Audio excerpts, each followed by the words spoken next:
Hi everyone, welcome back to my channel. तो आज हम लोग नया चैप्टर स्टार्ट करने वाले हैं, ठीक है। और हमारे जो चैप्टर का नाम है वो है अकाउंटिंग इक्वेशंस। अकाउंटिंग इक्वेशंस एक प्रैक्टिकल चैप्टर है, ठीक है। तो हम लोग इसको प्रैक्टिकली करेंगे, सारे क्वेश्चंस प्रैक्टिस करने वाले हैं हम लोग, ठीक है। जितने इंपॉर्टेंट क्वेश्चंस होते हैं सारे कर लेंगे, ठीक है। लेकिन उससे पहले कि मैं क्वेश्चंस पे आऊँ, ठीक है, या समझाऊं कि क्वेश्चन को करना कैसे है, मैं एक छोटी सी चीज बताना चाहती हूँ, ठीक है, जो हमारे कंसेप्चुअल नॉलेज के लिए बहुत ज्यादा इंपॉर्टेंट है, ठीक है।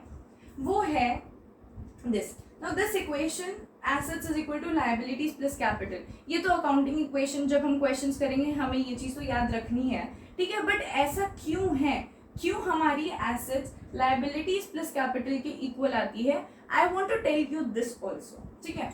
देखो, मैंने एक बैलेंस शीट बनाई है जहां पे मैंने लायबिलिटीज में कैपिटल, क्रेडिटर्स और बैंक ओवरड्राफ्ट दिखाए हैं, ठीक है। और एसेट्स में debtor, stock, furniture, machine, building और कैश, ये सब दिखाया, ठीक है। अब देखो, now please don't ask me कि लायबिलिटीज में कैपिटल क्यों आया है, ठीक है। पिछले चैप्टर में एक्सप्लेन किया था आपको कि लायबिलिटीज जो है उसके अंदर कैपिटल आएगा because capital is are external और internal liability. So capital is are internal liability and these are external liability, है ना। तो लायबिलिटी के हेड में ये दिखा दिया।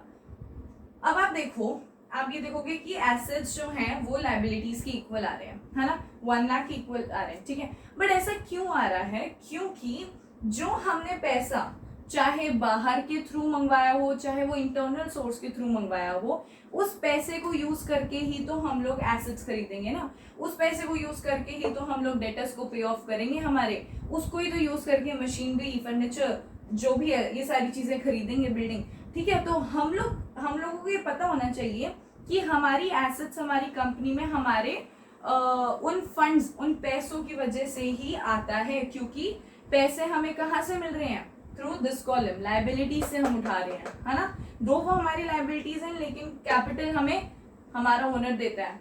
क्रेडिटर्स या फिर बैंक ओवरड्राफ्ट, हम जो लोन्स वगैरह लेते हैं वो सारी हमारी लायबिलिटी बनती है, लेकिन हमारे पास पैसा आता है, ठीक है। उस पैसे को यूज करके हम लोग एसेट्स जनरेट करते हैं हमारी कंपनी में, ठीक है। तो इसी वजह से हमारी एसेट्स हमेशा लायबिलिटीज प्लस कैपिटल के इक्वल होती है। और प्लीज इस चैप्टर को, अकाउंटिंग इक्वेशन को याद करने के लिए या फिर इस चैप्टर के क्वेश्चंस करने के लिए हमें ये इक्वेशन याद होनी चाहिए। बट अब मुझे लगता है कि याद करने की जरूरत नहीं है, बिकॉज हमें ऑलरेडी कंसेप्ट समझ में आ गया है कि एसेट्स, लायबिलिटीज और कैपिटल का सम कैसे बनता है, ठीक है। तो बस यही चीज थी, you should know this thing, that is why मैंने थोड़ा सा इसको एक्सप्लेन कर दिया पहले। और अब हम लोग समझेंगे कि कैसे इन क्वेश्चंस को, आने वाले क्वेश्चंस को सॉल्व कैसे करते हैं अकाउंटिंग इक्वेशंस के। ओके, अब मैंने कुछ ट्रांजैक्शंस लिखी हैं यहाँ पे, ठीक है। सो अब मैं इन ट्रांजैक्शंस के थ्रू आपको एक्सप्लेन करूंगी कि अकाउंटिंग इक्वेशन चैप्टर को सॉल्व कैसे करते हैं, अकाउंटिंग इक्वेशंस को बेसिकली इम्प्लीमेंट कैसे करते हैं, ठीक है। सो आई थिंक इन ट्रांजैक्शन से हमें समझ में आ जाएगा। आने वाले लेक्चर्स में मैं आपके साथ कुछ क्वेश्चंस डिस्कस करूंगी, उसमें मैं समझाऊंगी नहीं, हम लोग क्वेश्चंस प्रैक्टिस करेंगे, बिकॉज इससे समझ में आ जाएगा कि बेसिकली बेस क्या है, कॉन्सेप्ट क्या है, और उसको सॉल्व कैसे करते हैं वो समझना, ठीक है। चलो, फर्स्ट ट्रांजैक्शन कहती है Gopal started business with cash worth 75,000। अब बिजनेस में कैश आया 75,000 रुपीज का, राइट। तो अगर कैश आया वो हमारा एसेट हुआ, ठीक है। तो एसेट वाली साइड में कैश कॉलम बना दो, ठीक है। कॉलम कैश बना के 75,000 वहां लिख दो, उस ट्रांजैक्शन के आगे सामने 75,000, ठीक है। बट ये क्या हो गया? ये तो हमारी जो इक्वेशन है वो तो अनइक्वल होगी। क्यों? क्योंकि यहाँ पे एसेट्स वाली साइड तो 75,000 बढ़ गया, लेकिन इस वाली साइड तो अभी जीरो रहा ना, नहीं, इसको भी हमें बढ़ाना पड़ेगा। क्यों? क्योंकि हमें इक्वेशन को क्या करना है? बैलेंस रखना है। तो 75,000 अगर कैश आया है, एसेट्स में बढ़ा है, तो ऑब्वियसली हमारी कैपिटल भी तो बढ़ी है ना हमारी कंपनी की। तो कैपिटल वाली साइड में हम लोग 75,000 लिख देंगे, ठीक है। तो पहली ट्रांजैक्शन समझ में आ गई। अब ऐसे लिखने के बाद ना इसको नीचे ऐसे लाइन बना के इक्वेशन लिख दिया करो, क्योंकि हमें इसे ड्रॉप करना होता है नीचे वाले में, ठीक है। फिर ऐड सब्ट्रैक्ट करके हम ऐसे लास्ट की इक्वेशन तक पहुंचते हैं। देखो, अब सेकंड ट्रांजैक्शन क्या कहते हैं? Purchase furniture for cash worth 5,000, ठीक है। हमने फर्नीचर परचेज किया है कैश पे करके 5,000। फर्नीचर आया हमारी कंपनी में, जब हमने परचेज किया उसे, तो फर्नीचर एक एसेट हुआ, तो एसेट वाले कॉलम में हमने लिख दिया फर्नीचर, ठीक है। तो एसेट में 5,000 लिखा फर्नीचर का, लेकिन जब हमने परचेज किया होगा तो हमारा कैश भी तो गया होगा ना, तो 5000 हमारा कैश में से क्या हो जाएगा, माइनस हो जाएगा। अब इसका इफेक्ट क्या हो गया, 5000 से 5000 कैंसिल हो गया, इफेक्ट क्या हो गया, जीरो।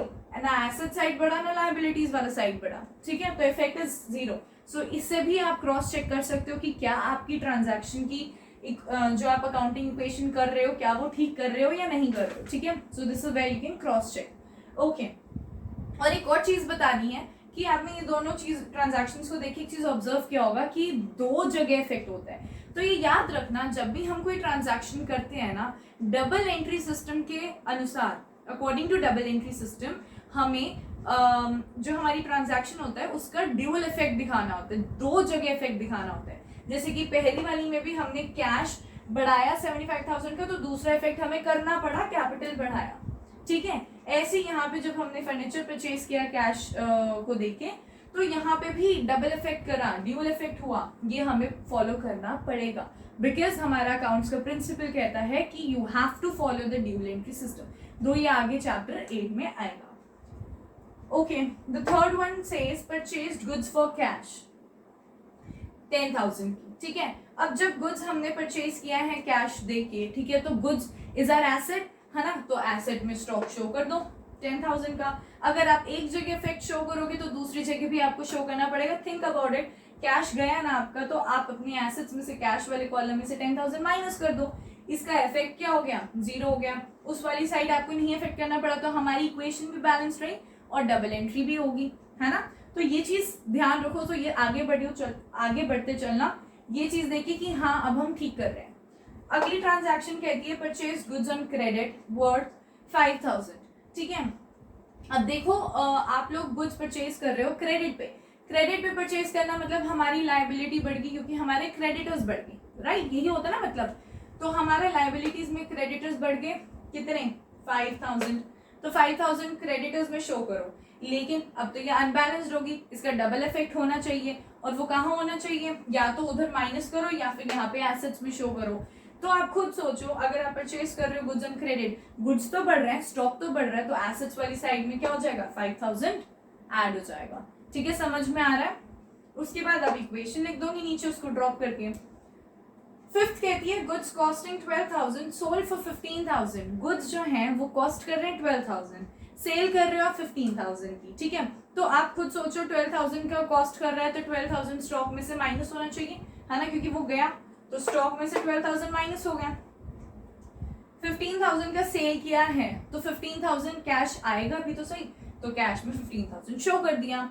अब बच्चे क्या सोचते हैं, हमने डबल एंट्री कर दी, ठीक है, बट आपने इनकम्प्लीट डबल एंट्री की है, बिकॉज यहाँ पे क्या हुआ है, आप खुद देखो, ये इसका बैलेंस 3,000 का रह गया, ठीक है। यहाँ पे तो 3,000 आपने एसेट्स बढ़ा दिए, लेकिन इधर तो जीरो रहा ना, तो दिस इज अनबैलेंस। इससे पता चल रहा है कि अभी कुछ और करना भी बाकी है। क्या बाकी है, हमारा प्रॉफिट हुआ है 3,000 का, क्योंकि हमारा कॉस्ट प्राइस 12,000 का है, सेलिंग प्राइस 15 है, 3,000 का प्रॉफिट हुआ। हम हमेशा हमारी कैपिटल में प्रॉफिट गेन को ऐड करते हैं, ठीक है, and on the other hand हम हमारे लॉसेस को सब्ट्रैक्ट करते हैं हमारी कैपिटल में से, डू रिमेम्बर दैट, ठीक है। तो 3,000 जो हुआ वो हमारी कैपिटल में क्या हो जाएगा, ऐड हो जाएगा, ठीक है। यहाँ इक्वेशन ड्रॉप कर दी।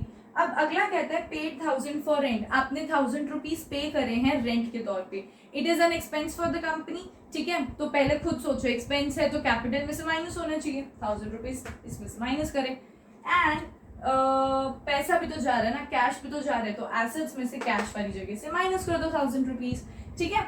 अब इन सब का टोटल करके नीचे लिखना चाहिए, मैंने टोटल करके रखा है, इसका टोटल 74 बनता है, 5 बनता है, इसका 3,000 बनता है, इसका टोटल निकालोगे 5,000, इसका टोटल निकालोगे 77,000। लास्ट में आपको इंश्योर करना है कि आपकी ये इक्वेशन जो है इक्वल आनी चाहिए, LHS should be coming equal to RHS।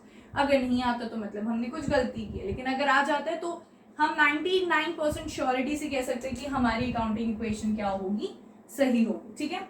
तो अगर आप इसको ऐड करके देखोगे, ये भी 82,000 बनेगा, इसको ऐड करके देखोगे 82,000 बनेगा, तो मतलब हमारा अकाउंटिंग इक्वेशन ये क्वेश्चन ठीक हुआ है, ठीक है। सो आज मुझे यही चीज एक्सप्लेन करनी थी, आई होप आपको ये समझ में आ गई होगी, ठीक है। यही बेस है, यही कॉन्सेप्ट है अकाउंटिंग इक्वेशन का, सबसे इजी चैप्टर है, ठीक है। आने वाले लेक्चर में मैं आपके साथ कुछ क्वेश्चंस डिस्कस करूंगी, ठीक है, उसमें प्रैक्टिस भी हो जाएगी और आई वुड रिक्वेस्ट कि आप अपनी तरफ से 2-3 क्वेश्चंस कर लेना, उससे हमारा अकाउंटिंग इक्वेशंस पूरा हो जाएगा, ठीक है।